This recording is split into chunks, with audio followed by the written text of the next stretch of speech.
It is, or it was, a chicken heart. Chicken heart? Are you crazy, man? Chicken heart! Yes, chicken heart, I tell you. Chicken heart! Listen to me, you fools! Listen!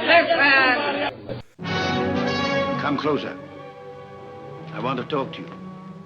I'm going to tell you an astounding story. The story of the Maltese Falcon. Welcome back to the Chicken Heart Movie Review Podcast. It is April the 10th, 2016. I am John Grisolano. I'm Julie Grisolano. I'm Tony Grisolano. Jobo. Mary Grisolano. Jenny Grisolano.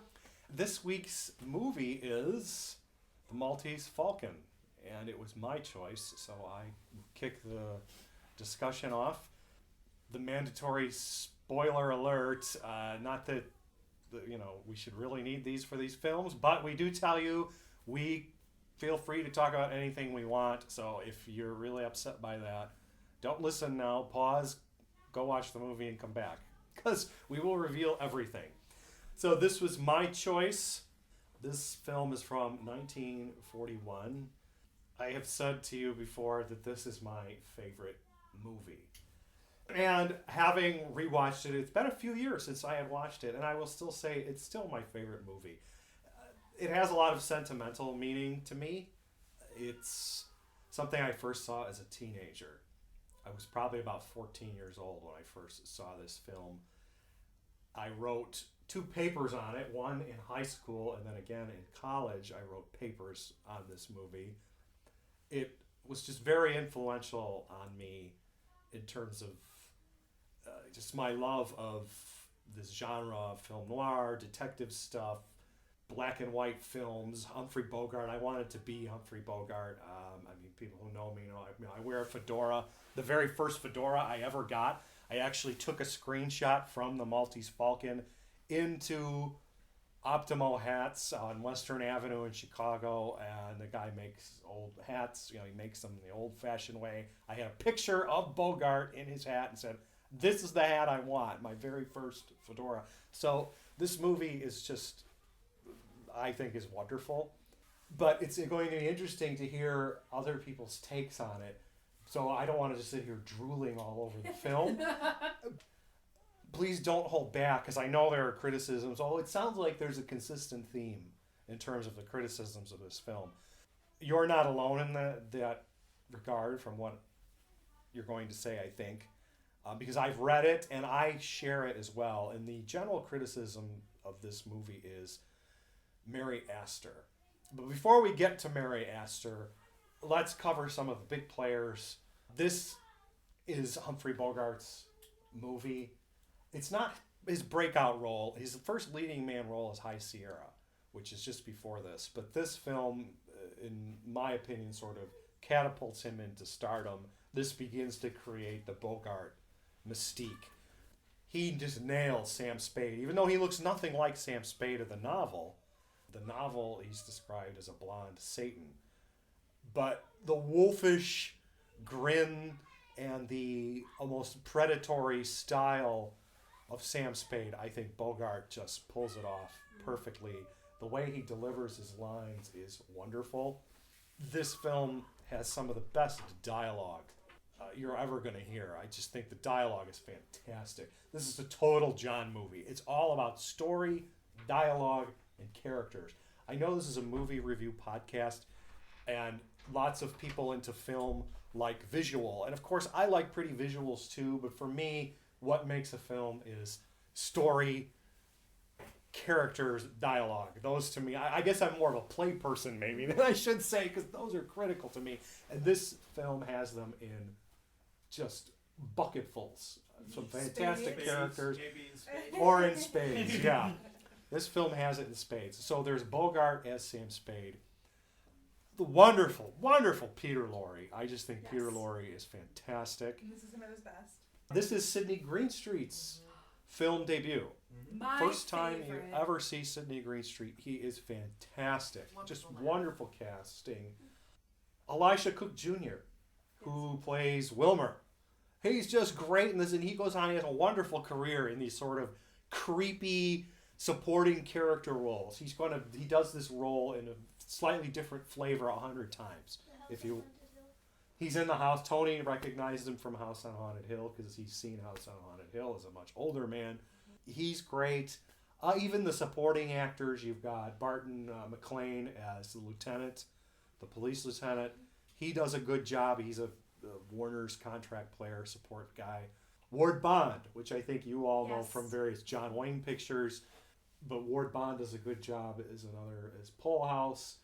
Just a great film. So like I said, I'm going to stop drooling, and I'm going to actually I should mention, this is John Huston's directorial debut. I did not know that. Yes. So this is all around a very important film, very important in film noir, very important in the detective genre. So that's why Huston used Bogart a lot in the future, because they became good buddies working on this one. Oh, that makes sense. Mm-hmm. So I sort of was looking at Julie first because she's just directly on my left. I was going to let people, before, not your review, but just throw out impressions, anything you want to talk about, because I could sit here for hours babbling about this. So my first impression was how young Bogart was and what a ladies' man he was in this. Insofar as that's his character, the impression of He'd be Bogart... about 40. Later on in Key Largo and even Sabrina and maybe even Casablanca, Bogart's more established. His acting was fantastic, and his lines were amazing, and the characters were they really pop, for lack of a better word. Like Peter Lorre, he comes on screen and he's got that, "You stupid idiot," and Sidney Greenstreet with his laugh, which is now something that so many of us have seen in other films, but knowing that was his first role. Other people copy it. It's brilliant, and it was excellent. I had never seen Maltese Falcon all the way from beginning to end. This was the first time. Really? Yes. But like you said, the weakest link, even though she was a good actress, was Mary Astor. And it didn't ruin the film for me because it's an excellent film, but it did, I think, put a little kink in the film so that it wasn't completely perfect. Like Gene Tierney in Laura is like the best casting ever, right, for a film noir. And Mary Astor, I couldn't help but think, like, what would this film be like if she had been 5 years younger, or if they had cast, maybe a Priscilla Lane. I'm not really sure who else you could have cast in that role, but she was definitely the weakest link. But it was amazing, and Bogey was,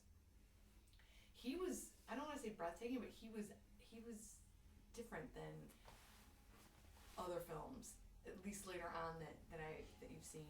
It's sort of like Cary Grant and Arsenic and Old Lace. Like, you don't really appreciate how good of an actor he was. In Arsenic and Old Lace, Cary Grant is so fantastic, and that's how Humphrey Bogart seems like in this as well. Like, he was just... He's not a huge star when this is made. Yeah, so maybe he has more ability to break the mold with acting. I didn't read the book, so I heard that it's pretty spot on from the book. Yeah. But that's my impression. It's an excellent film. Tony, how old are you? I'm 12. Tony watched the movie. So what did you think of the movie? I liked it. Any sort of comments? No, not a review yet. We'll do a review one more go around. But do you have any thoughts or anything that you wanted to share? I think that Joel Cairo was like Ren from Ren and Stimpy. I could see. He is indeed. Actually, I think Ren from Ren and Stimpy is based off of Peter Lorre. He is indeed. They said line. that. Yeah. Peter Lorre uses that line, "You stupid idiot," and he says it in that way, and I thought, oh my gosh, it's Ren and Stimpy. Yeah, it's kind of like the brain is based off of Orson Welles. Mm-hmm. Yeah, the guy Crick Falusi, who created Ren and Stimpy, I believe, has said that Ren Hoek is Peter Lorre and Stimpy is Larry Fine from the Three Stooges. Those voices. Yeah, that's who they're doing. So you got Larry from the Stooges and Peter Lorre are the two voices. Yeah, but he does have, when Lorre blows up there at the end, you fat bloated idiot, it's like, that's Ren. I paused the movie and turned to the kids. What does that sound like? And they're, that's Ren from Ren and Stimpy. I said, yes, it is. That's where they took it from. It's you who bungled it. You and your stupid attempt to bite. Canada found out how valuable it was. No wonder we had such an easy time stealing it. You imbecile, you bloated idiot, you stupid fathead, you... I really enjoyed the movie, but again, like everybody, like Mary Astor always drove me crazy in it. I did think it was interesting, just looking at the background stuff, that the two movies that launched Bogart were High Sierra and Maltese Falcon. Both roles were originally offered to George Raft, who turned them both down. And there's also rumored that George Raft actually even turned down Rick in Casablanca. Who's George Raft? Exactly. Exactly. You know? He was one of Warner's gangsters in the 30s. You had Jimmy Cagney, Edward G. Robinson, George Raft, and then Bogart came along later. Basically, throughout the 30s, those guys are they're most famously known for playing gangster roles. And Bogart mostly was just a second bit supporting guy. He made a lot of movies before this, but they were all as a supporting player. Raft was more of a star than Bogart was at that time. But yeah, I'd also heard those rumors that he turned down all of those films, which, if that's true, would be just colossal. Casablanca is the only one that's a rumor, but he did flat out turn down High Sierra and the Falcon. Maltese Falcon. He turned down the Maltese Falcon to do a movie called Manpower with Edward G. Robinson. Anybody seen that one? No. So I always think it's kind of interesting, like what might have been, just like these choices that happen. And you know, I have to say, one of the main impressions I had of this movie is about Humphrey Bogart, and thinking about this and Casablanca actually, is that I don't think that they would have been the classic movies they were if Humphrey Bogart weren't in those title roles. And to your point, John, about the writing and the characters, when you dissect some of the language and some of the lines that Humphrey Bogart has written, in the hands of a lesser actor or even a good actor who's just different, they would be really cheesy. But he, as Vicky, our cousin, said, Humphrey Bogart can lay down a line. I mean, he can deliver, the stuff dreams are made of in a way that it can give you chills. I mean, he's really wonderfully cast. And I was saying earlier, this is one of the few times that I would prefer the actor in the movie to my image of him in the book. And the White Devil with the V-shaped mouth, and Humphrey Bogart actually is more wolfish, and this character is one of my favorite anti-heroes of all time, and I love anti-heroes, the Han Solo, Rick, and Humphrey Bogart to me just embodies the likable fox, the man who's looking out for his own interests and has his own code that may only be clear to him. And, the only kind of character you can still like when he says, maybe it's just good business that you think I'm as corrupt as I play, and you don't actually know if he is or not. Would you have done this to me if the Falcon had been real and you'd got your money? Don't be too sure I'm as crooked as I'm supposed to be. That sort of reputation might be good business, bringing high-priced jobs and making it easier to deal with the enemy. Yeah, I think he's a great anti-hero, and Humphrey Bogart embodies it probably better than most actors. Well, I didn't add, I should add that this probably is what did it for me as well, but not only is this my favorite film, Bogart is if I had to say favorite actor, it would be Bogart. Yeah, he's great. Bogart is my favorite actor. He's one, I've seen, I think, every Bogart movie made, except for maybe, I think I'm missing two I haven't gotten around to catching, some of the less. But so I've seen all of the bit player movies in the 30s where he plays some gangster who speaks in a very clipped, fast style. In fact, I remember reading something somewhere, and I don't know where it was. It was a while ago, but one of the studio executives upon screening Falcon is supposed to have remarked or didn't like Bogart's speaking style because he expected him to talk like he did in the 30s Gangsters movie. Says, no, Humphrey Bogart's supposed to talk like, a faster, clipped style. Why is he speaking so slowly and deliberately? And if you've watched any of the old gangster pictures, you know what I'm talking about. That look here, you're gonna do this. See, it's kind of like Cagney would do, where and that's what they expected him to talk like. And he, of course, still, it's weird for me in my mind that was ever like a thing. speaking that way? Speaking that way. Yeah, that's gangster speak. Yeah. It's in old radio shows too. That's how you know who the bad guy is, because they talk like that. Yeah. So if they use C, and if they use incorrect grammar and all, that's the bad guy. And you're doing it with your mouth, right? You're talking Yeah. out the side of your mouth. Yeah. So So that's parodied in like shows and on the radio, someone did that. that's signaling or whatever you want. Like, oh, that's the bad guy. One of the cool things about like just reading more like background stuff about not necessarily the movie but the story, Dashiell Hammett, who wrote the Maltese Falcon, was actually a Pinkerton for a while, for a few years. Like, you know, the Pinkerton Detective Agency, he worked for them in his younger days, and his real name actually is Samuel. So Samuel Spade, he actually named the character after himself. Yes. So, since you brought up the book, which I don't always like comparing book to movie because they're often very different. This was as far as I've gotten in the book, I haven't finished it yet, but this has been a pretty faithful adaptation. I mean, dialogue and all straight from the book. And I do prefer Bogart to book Sam Spade.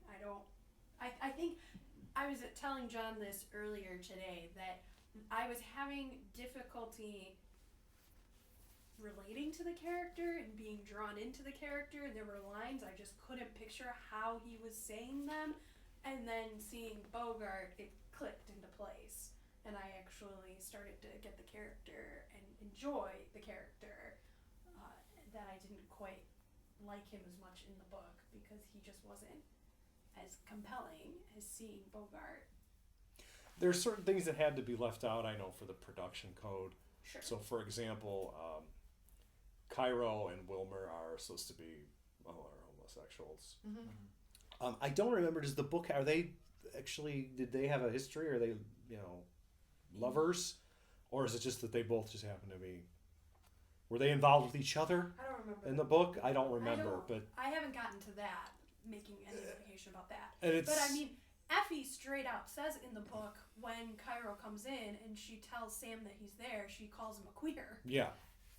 And even in the movie, she comes in and brings his calling card, and it smells like gardenias. Yes. And Sam Spade smells like when They imply it in the they movie. imply It's much more alluded to, but it has to be Well, muted. Well, They he can't also directly. plays it a little feminine too. They Yes, he also- does. Like, I mean, he plays it. I mean, as he could be either way. They also Yes. imply that Humphrey Bogart and Mary Astor or O'Shaughnessy are sleeping together, but they're much more direct about In it. the book, yeah. So I was going to say the scene I remember from the book when Gutman, in the movie they have Gutman, he palms the money. There's money missing in the envelope.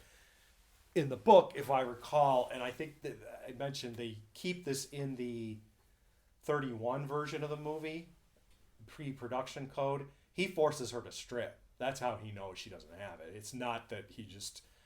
If you watch the Houston one, it's like, wow, he's a genius. How does he know that Gutman just took the money? Well, in what he did is he made Bridget O'Shaughnessy go strip, and he strip searched her, looking for the money. And when she doesn't have it, then he knows, okay, he must have it because you don't have it. He's not some magic power. But they couldn't do that in this film. And it's also, as I said, it's suggested that they're involved. So, for example, the scene when she's in his office and he comes in there and he's calling her his own true love, and yes, they're very warm and friendly. It's like, well, where did this come from? Just the night before he was at her apartment and they were arguing, remember? And that's the first time he kissed her. Well, it's suggested that while they were, they had relations, and but in the old one, the 31 one, there's a scene where she wakes up in his bed. So it's okay. How did she get there? Obviously, Right.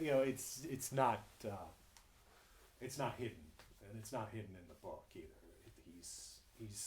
He's something of a wolf, and a wolf not just in terms of predatory on other people, but predatory towards women Well, too. he's having an affair with Mile Archer's wife. Yeah, with his partner's Yes, wife. his partner's wife. Which, to your point, he's certainly an anti-hero. He's not. Such a great person. No, he's not a great guy. He's fooling around with his partner's wife, but a big reason why Bogart wanted the role. He really wanted, like, he thought he could really sink his teeth into an anti-hero type character who's a good guy, but not a good guy at the same time. Right. Is he supposed to be in the book sleeping with his secretary? That was left a little vague. I mean, they haven't been because she explicit about sits it. on his desk very They comfortably. have that relationship in the book. They're very they're the best couple and they're the only non-couple. Right? Yeah. Okay. Yeah. Yeah, because it feels like they're so nothing had happened between them. Because if something had happened between them, they wouldn't be that comfortable anymore. Okay. That's what it felt like. That's good. That's a good way to put it. Yeah. That's what it felt like to me watching it. Let's pick on Mary Astor. So I also have always agreed that Mary Astor is the weakest part of this film. Now, this is still my favorite movie, but yes, if I could redo anything, I would recast it. I don't know who I'd give the role to. She's too, for me, bluntly, she's too old. Yeah. Yes. And the other thing I was saying to one of you, like, I hate the clothes they put her in. I think the hats make her look old. Yes. They put her in her hair. They put her in like some of these the sport coats or whatever she's wearing, like these suit coat top. They're like big shoulders. She just looks much older. There are some shots, like in that final scene where they have their final confrontation. There are moments where you see she's wearing like a looser fitting blouse. And you can see her figure. She's a beautiful woman. She's got a great shape. She looks younger there. Like they could have done something with costume and certain but she's covered up in so many things, and she just looks so much older. In the first scene when you meet her, both of the detectives are supposed to be leering at her, and it's laughable because she's covered up in an obscene amount of clothes. Yes. And she looks older, and they're. Just out of curiosity, do you think that was done because of the last version of this movie was banned for a while, correct? It was, yeah. It was. So I'm just curious if just overcorrection of the time period. Like this is me just. I don't know. I actually wondered if it wasn't speculating. Having just watched Letter to Three Wives, which is also sort of a similar time frame, maybe like 6 or 7 years after this, is they make the very young characters like Jeannie Crane and Linda Darnell look older by dressing them older. So I wondered if in the book she's supposed to be a young woman. She's supposed to be 22. And so is this not probably their way to make a youngish character look older? Like I bet in the book she probably looks the way she looks in the movie. Except that would be a 22-year-old trying to look more mature. Whereas this is already a mature woman now looking almost done. I know. I mean, I thought Bridget O'Shaughnessy, like you said, I mean, she's supposed to be. She uses sex as a weapon. She's a femme fatale. She is a femme fatale. She uses sex as a weapon. And she's supposed to be a knockout. Like she's looking. Well, the secretary comes in to Sam Spade and says, "You'll want to see her. You'll want to see her." And she's she a comes knockout. in, and Mary Astor comes in. And you're like, "What is this? Yeah. This is not." There's no Marilyn Monroe coming in here. She should be more like Sharon Stone from Basic Instinct. Yeah. Yes, sweetheart? There's a girl wants to see you. Her name's Wonderly. Customer? I guess so. You'll want to see her anyway. She's a knockout. Sure in, Effie, darling. Sure in. I mean, I don't know what the equivalent of that for that time period would have been, but... Even Elizabeth Taylor, like in Cat on a Hot Tin Roof, where she's got these very tailored outfits. Yes. And the hair and the makeup. No, you're not going to be able to see the makeup because it's black and white, but you can see the figure. I mean, Elizabeth Taylor looks amazing in most of her films. How far away from like code being put into law is this movie? About 5 years, 5-6 years. So it's still pretty young in that time period then. Oh yeah. Yeah. So I mean that could be some of it too. Like in my mind it looked like overcompensation to me. But the casting of her would have been more about the studio contract, right? I don't know why she got the role. I mean, Joe's I think gonna look, but like I said, she is a beautiful woman, and I mean, if she'd cast this even 5 years younger, earlier, she would have been probably in her late 20s or about 30. She's still, I mean, and even at this point, she is still an attractive woman. Mm-hmm. It's just not for this role. Or if you were going to do this, then yeah, they should have done something. I think accentuate her figure or something to make her more sexually appealing. She's not the original person they wanted. Who did they want? Does it say? Originally was Geraldine Fitzgerald. Okay, that's not. I mean, I have to see a picture. I know the name, but I think the issue I had with it too is that she's playing this innocent young woman.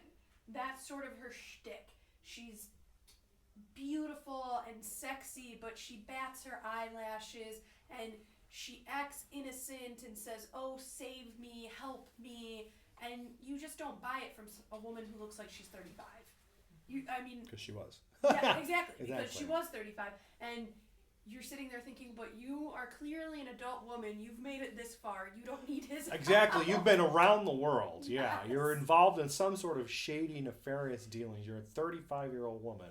You're unattached. Like, you must exactly have survived this long. You don't seem like you would need my protection. Of course, Spade sees through her immediately, doesn't he? Yeah, but you don't buy that Spade would fall in love with her. True. Right, because Spade is shrewd, and he she doesn't really like. He does say he sees through her, and my favorite part is, "Wow, you don't need my help. You're good. You're good." And then she says, "Fine, you're right. I don't, and I have no right to ask, but I'm asking anyway." And she's really clear-eyed and straight, and he says, "Now you're even more dangerous." Like he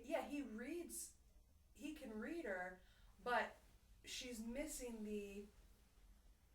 almost the believability for him. I don't know. You don't buy that he would fall in love with her. She doesn't have a lot of sex appeal. Now, in similar movie, like, this is why I don't think it's Code. There's got to be something bad with the way they did it, because It's a Wonderful Life, the femme fatale in that one, remember? Gloria Graham? She's dressing all swanky. But she's also in the movie for 5 minutes as opposed to... No, she's got a pretty... She's got a good role. But wasn't that one made in 46 or 47 though? Mm-hmm. And this is 41, so maybe as I'm saying, Joe like, said, Code is still early on in this. Yeah. Like, they're still early, so they might still be... I put it on the act. I put it on the woman more than the costume. She does not have a lot of sex appeal with Sam Spade. I did not see the chemistry between them. Could also be the fact that it's John Huston's first movie, you said, right? It was his directorial movie. So it also makes you want, like, it could be a combination of the actor, the costumes, a first-time director. Sure. Code just being put in still 5 years ago. Your previous movie has been banned because Mary Astor was no Lauren Bacall. Yeah. Your lead, the actress you actually wanted, decided to turn down the movie because you want to do a play on Broadway instead. Yeah. Like, I mean, it could be a lot of different combinations that led to that. And this is all guesswork. Right. 19-year-old It could just be Lauren Bacall. That's yeah, who she loses. Yeah, she would have been perfect. Perfect in this role. She would have been perfect. Yeah, you're right. Now, how much after Maltese Falcon is Key Largo? That's 48. Okay. So a lot. 7 years later. Yeah. Bogart and Bacall are a thing by that point. Mm-hmm. Yeah, by Key Largo. But the character O'Shaughnessy, according to Dashiell Hammett when he wrote the book, is based on two different people. One of them is an artist that he knew, and the other was a woman that came to the Pinkerton office when he worked there to get the Pinkertons to come and discharge her house cleaner. Like, they come fire my house cleaner. But he also said that neither woman was a criminal. So, just throwing that out. There's a couple great lines. This is why it's such a shame that she's not better, because it's already so good with her just being pretty mediocre. But there's a couple lines that I love, like, "You paid me too much money for that story to be real and just enough to make it all right." I mean, there are some great moments in there that show his sort of astuteness, and he's... Yeah. Oh, the dialogue is fantastic. Yeah. The dialogue is fantastic. Sydney Greenstreet is my favorite part. I tell you right out, I'm a man who likes talking to a man who likes to talk. Swell. Will we talk about the blackbird? You're the man for me, sir. No beating about the bush, right to the point. Let's talk about the blackbird, by all means. I love the fat man. You know, it's got to be rough to, like, here's your first movie. By the way, you're the fat man. He built a heck of a career. He was 62 when he got cast, right? Yeah, but I mean, he had a full, like, stage career before that in England. Yeah, that's right. Great. But he's wonderful. His just perfect casting. Just his presence. He's so charismatic. And this is one of those times, again, I'm not super filmy, but the angles of the shots are just brilliant, where you get these low angles, so he looks huge. You know, he's towering in the frame. You're looking up at him like, oh, he's this big giant presence. The story is just really compelling too. It's the kind of thing he's telling you, like it's almost like a campfire tale or something. You're just wrapped with attention, wanting. At least I am. I was like, oh, this is great. I want more of this. And the Knights This is Templar. so interesting. Yeah, wow, what a great story. I'd also mention, I love the music in this. The score is just so good. You have the sort of semi-exotic sounding, like it's far off, but you can't quite place it. The Falcon theme, if you will. That. Can I also say, Mary, you said something about the last line gives you chills, and it actually did. Me just watching it again, I had to tell the kids, I'm like, shush, listen to this. Like, this is great. Yeah. And he says that final line, the stuff that dreams are made of. Yeah, and it's so good. I was like, oh my gosh, this is done so well. Yeah. So well. And I believe it's him. So it's like... Harry, what is it?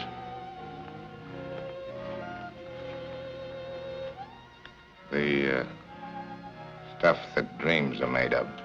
Huh? So did this movie make him a superstar? Like when this came out, did this like totally propel him to leading man? Was this like his Die Hard? Jenny's gonna look it up. I thought that was actually Casablanca that did that.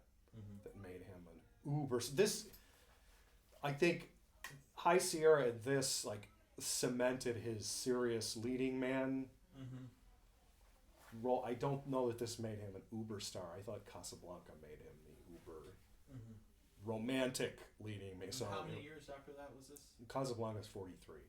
And we said this was what, 40? This is 41. This came out in October of 41. Like because in between this, he made a film called, I think it was All Through the Night, which is like a semi-serious sort of spoof. Not serious, I shouldn't say serious at all. It's like a wartime, you know. My first Bogart experience was this Casablanca and The African Queen, because The African Queen was one of my mom's favorites. Well, those are three big ones. Yeah, three biggies. Three big ones. I know a lot of people say favorite film Casablanca, or favorite Bogart film Casablanca. For me, this is way better than Casablanca. But I'm attracted to the Sam Spade character. I'm attracted to the whole noirish element. I like the dark, seedy underworld, which you get here. I love the dialogue, the snappy dialogue that you have. Unlike Casablanca. Casablanca, it's a nice movie. I like Casablanca. I know we're not talking about Casablanca, but I don't like the wartime propaganda stuff. It doesn't hold up well. It's always a danger of any socially relevant film to the time. When you watch it later, you're like, this is just corny, or it doesn't hold up anymore. Casablanca has a couple great sub-characters like this. Claude Rains, I think, is on par with, for me, Sidney Greenstreet or Peter Lorre. His character in Casablanca. There are some great, and Humphrey Bogart and Ingrid Bergman have much better chemistry than Mary Astor and Humphrey Bogart do. But in general, Casablanca, Maltese Falcon is a much tighter script. Yes. Casablanca was written by 3 different writers who kept taking it over at different stages, whereas this is a very solid. I mean, that's one thing I love. There's not a wasted second. Did Dashiell Hammett help write the script? Like, was he part of the process? No, I don't think so. No? I read that Houston shot this in sequence, which made it very easy for the actors. They liked that. Yeah, which is very rare. The story, yeah. So, bear in mind this is from Wikipedia, but it says that the film was a huge hit in theaters and a major triumph for Houston, and that Bogart actually really loved this movie and was very proud of it. So it was apparently a huge hit. But John's saying cementing him as like the George Clooney of his era, basically, was more Casablanca. I could be wrong. I haven't kept up on. It's been a few years since I've watched the Bogart. Because you have movies like, if you look at, say, like Leonardo DiCaprio, it was Titanic. Titanic was shot on Bruce Willis Die Hard. Shot him up. So I was wondering if Yeah, and this is the studio era, though. Like I said, I know he made a movie or two after this that aren't like anything where you'd be like, well, what is this? Yeah. Have you got a list the Bogart filmography? Because I'd love to. After this, like I said, he made a. Oh, I can do that for you really quick. But I know Casablanca was about a year later, and that one I know he's a screen god after that. Yeah. I mean, he makes that movie. Oh, of course. But I mean, I don't think Falcon made him a screen god. I think that made him a legitimate leading man. It was then, boom, Casablanca, which came out at just the right time, and he makes the movie, and now he's... He did The Maltese Falcon, High Sierra, The Wagon Roll at Night, and then it was Casablanca. What's The Wagon's Roll at Night? The Wagon's Roll at Night is after a local grocery clerk rescues a baby from an escaped lion, a circus owner builds him into an attraction, but bops when he falls in love with his sister. Yeah, that might be the one. That Isn't there another one in there called All Through the Night somewhere? High Sierra. The two between the Maltese Falcon and Casablanca, there's two. High Sierra and The Wagon's Roll at Night. All Through the Night? There's Across the Pacific, which came out after Casablanca. The Big Shot. This Is Our Life.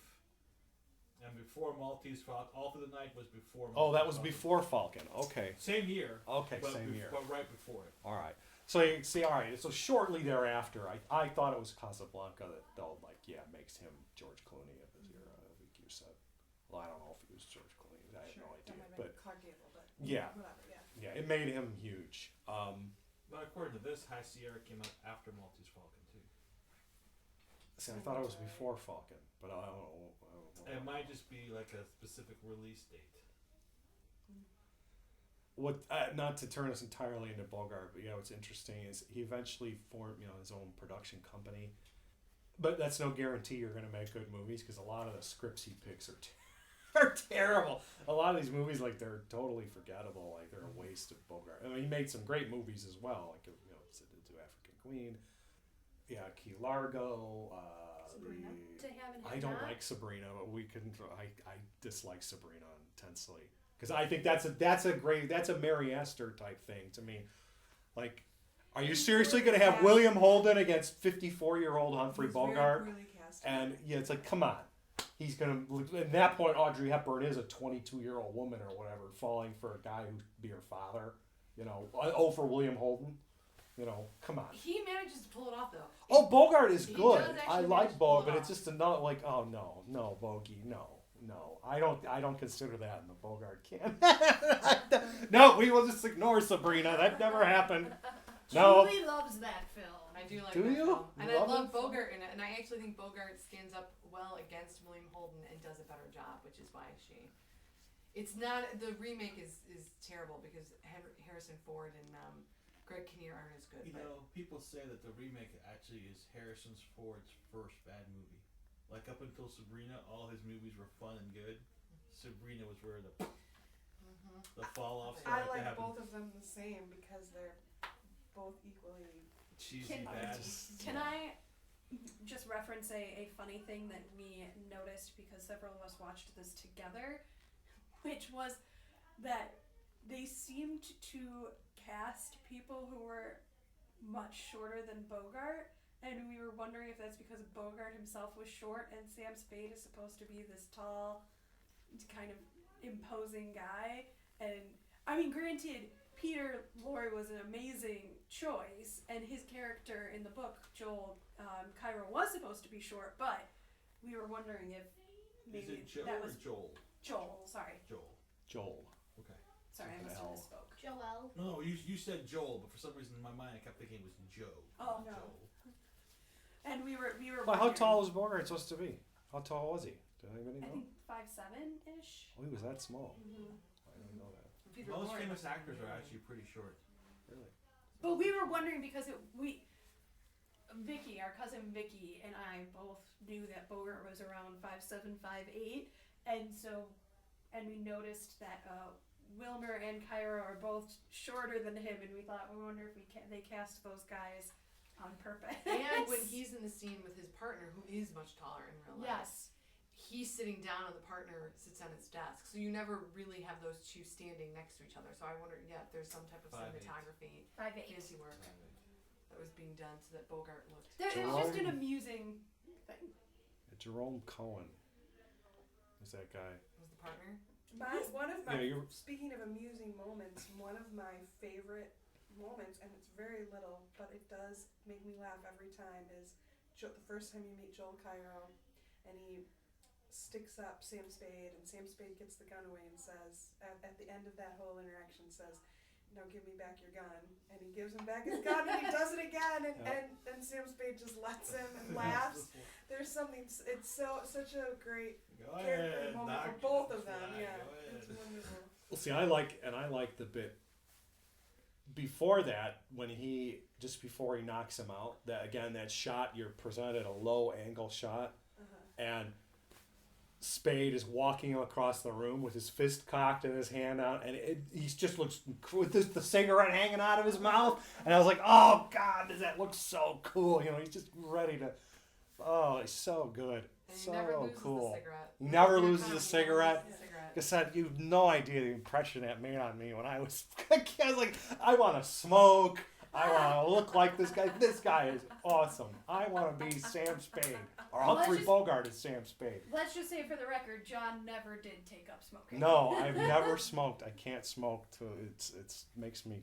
Try but it looks so cool. Like if you had that and Gene Tierney and Laura, that one scene, like she just looks so gorgeous smoking. And like Bogart and Gene Tierney smoking make me want to smoke. What if they were standing together on a rainbow smoking? How awesome would that be? That would be extra awesome with a unicorn pony nearby. Yes. Yes. Yeah. The stuff dreams are made of. The stuff dreams are made of. Yeah. Gene Tierney smoking on a unicorn pony on a rainbow. And they just won $1 million in the lottery. No, I don't need that. Any other final thoughts before we give your... Green Street's laugh. Can we just go back? He laughs that way in Christmas in Connecticut. And probably because I've seen that film so many times. When he laughed at some point in Casablanca, or I'm sorry, in Maltese Falcon, it's just... it's got that deep throaty... Great voice. Yeah. Yeah, the laugh. And out of 1,000 stars? Oh, for me, this is 999.9 stars. I mean, with a little tiny bit taken off from Mary Astor, who's not bad. I mean, we pound on Mary Astor. It's just it could have been better cast. She's bad. I don't think she's bad, but I love this movie. But so partly it's sentimental, but partly I think it's just a great movie. I mean, there's so many parts that are so good. When Effie was like, she's a knockout, and she came in, and I was like, really? That's what I was waiting for? That's what you were waiting for. That's the knockout that you're waiting for. She was no Jessica Rabbit. No, she wasn't Liz Taylor. She was none of them. Out of 1,000, Mary Astor knocks it down to about 900 for me. But otherwise, 900. I mean, it's fantastic. The dialogue is amazing, and he delivers it impeccably. And whoever was saying, he's got so many great one-liners that stick with you. Like, I'm gonna hit you, you're slapping, you're gonna take it. I love that scene so much. Slapping, you're gonna take it. I mean, it's great. Is it you're gonna like it? This is the second time that you've laid hands on me. When you're slapped, you'll take it and like it.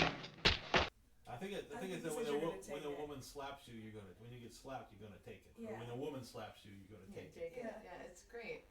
So about 900 to 950. I mean, it's that good. Only a few stars off for Mary Astor's age. Tony, it's a patented 1,000-star system. So. Yeah, I started that. Was that you that started it? Oh, thanks. Okay. And that was on what was it called? The I Woke Up Uninvited. Screaming. Oh, you did. Okay. I started it then. Okay. I started from So how many would you give this? A 900-ish. Wow, really? Yeah, from like 900 to 950. Are you serious? You thought it was that good? Yeah. That's why I sat there and watched it. Okay. I would never do that for anything. I like it, but not as much as you guys did. So I give it a 752.5 stars. Any commentary on No, I mean it's a great movie. Don't worry, it's a great movie. Mary Astor really does even without I've seen this movie quite a few times. She really bugs me in it. I mean, it's a solid, good film noir. You gotta give it the history. You gotta give it all that. So. Yeah, I'm gonna give it 800. I would give it a perfect 1,000 if just like everybody's saying, if Mary Astor were better cast, but the leading woman, without a ton of chemistry with the leading man, and poorly cast, is a pretty big mark. That said, it's an absolute must-watch. It's one of the tightest scripts you'll watch on film, as far as not what I was saying before. There's not a wasted minute, and there's not a wasted moment. And outside of Mary Astor, the cast is dazzling. I mean, it's everything you would want it to be. So it's great, but she's a big mark. She's a big birthmark. That you don't want. I'm gonna say 850. Really enjoyed it. I just want to say ditto to everything Mary said because she said it very eloquently. So. But we all liked it. Yeah. So we all liked it. It's a must-watch. Absolutely. It's got to go in the canons of this is a great I think it's actually American been film. like isn't it like one of the greatest movies of all time. Yeah, like isn't it like in the Library of Congress is saved as one of the greatest of all times? I think it should be. Yeah, I believe it is. Well, next time is going to be Joe's selection, and so tell us what you got in mind. Gonna go a little different route this time. I'm gonna go to comedy again, which I think has been my theme so far, and hopefully this one will be better than the last comedy I picked, which nobody, including me, liked. This time I'm going with what's considered to be by some people considered Charlie Chaplin's best movie, which is City Lights. It's a silent one, which I don't think we've done a silent one yet. We have not. Yeah, but... Do you know what year this is? Huh? Do you know what year this is? If you give me a second, I can tell you. Okay. You have to edit out the radio silence. I'll edit out the silence. Go ahead, Tony, since we're editing it. Say it, buddy. Say it. Okay. If you're listening, they don't edit this out. I am in love with stickers. I'll sing you a song about stickers. Okay, time's up. I think I'll keep that in. That. City Lights was 1931. And it's silent in 31? Mm-hmm. Wow. Like City Lights I've never seen. I've seen The Kid, I've seen Gold Rush, I've even seen The Great Dictator, but never seen City Lights. And apparently it's the one that has the greatest love story out of all of them. So we will check it out. So I'm curious to see it. So we'll go from darkness to light, and we will do City Lights next time. So thanks for joining the Chicken Heart podcast. See you next time. Bye. Bye. I love stickers. No! No! All mankind doomed. No! We're falling right into the heart! Ah!